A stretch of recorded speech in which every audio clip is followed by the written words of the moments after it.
Hello everyone, I am Niharika. Once again, welcome to my channel. Today I am going to explain exercise 5.1 of Maths NCERT book. So let's get started. So here the question says, which of the following statements are true and which are false? Give reasons for your answer.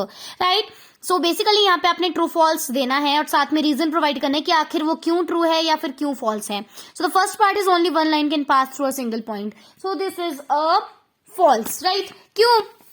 हमें पता है कि अगर आपके पास एक single point है और उससे कहा जाए कि आप लाइन पास करो तो एक लाइन क्यों पास करेगी? इससे तो इनफिनाइट लाइंस जो है प्रोड्यूस कर सकती है, मतलब किसी भी तरफ को यहां से करो यहां से करो. एक्चुअली मैंने स्केल नहीं लिया हुआ है तो बिल्कुल परफेक्ट लाइंस नहीं बन रही, बट आप सिंपल सी बात, अगर आपने कहा जाता है कि एक सिंगल लाइन से आपने प्रोड्यूस करनी है लाइंस तो इनफाइनाइट हो सकती है. आप किसी भी डायरेक्शन में प्रोड्यूस कर सकते हो, कितनी भी लाइंस प्रोड्यूस कर सकते हो, कोई लिमिट ही नहीं होती है.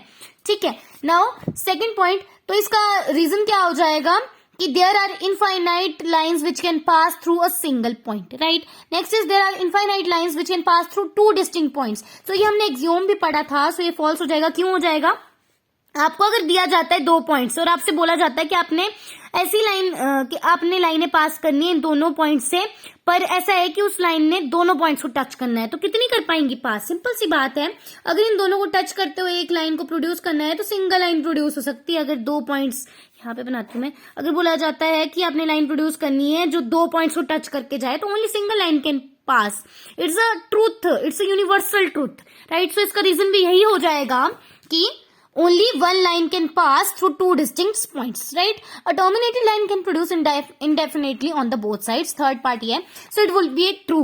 आपने postulates पढ़े होंगे तो आपने ये भी जरूर पढ़ा होगा कि एक terminated line जो है दोनों डायरेक्शंस में या फिर किसी भी डायरेक्शन में इंडेफिनेटली प्रोड्यूस की जा सकती है, मतलब उसकी कोई एक डेफिनेट लेंथ नहीं है, आप जितना लंबा उसे खींच सकते हो किसी भी डायरेक्शन में. राइट? सो ये तो ट्रू हो जाएगा.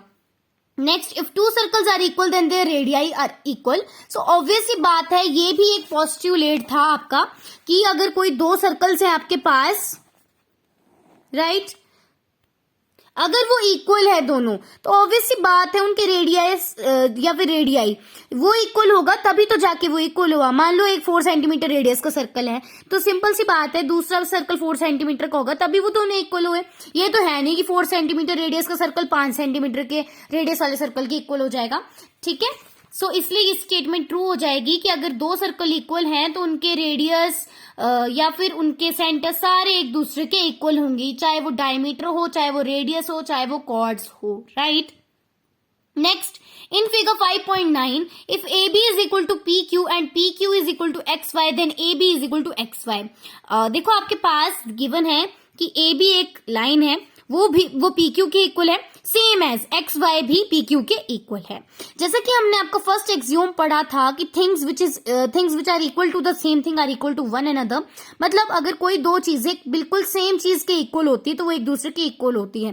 राइट? यही आप देख सकते हो, AB और PQ AB और XY दोनों सेम चीज, मतलब PQ के इक्वल है तो वो एक दूसरे के इक्वल भी हो जाएंगे, मतलब AB is equal to XY हो जाएगा. So this statement will be true. And साथ में आप रीजन में एक्सियोम नंबर 1 लिख दोगे, जो मैंने आपको बुक में भी दिखाया है, आप देख सकते हो. Things which are equal to the same thing are equal to one another.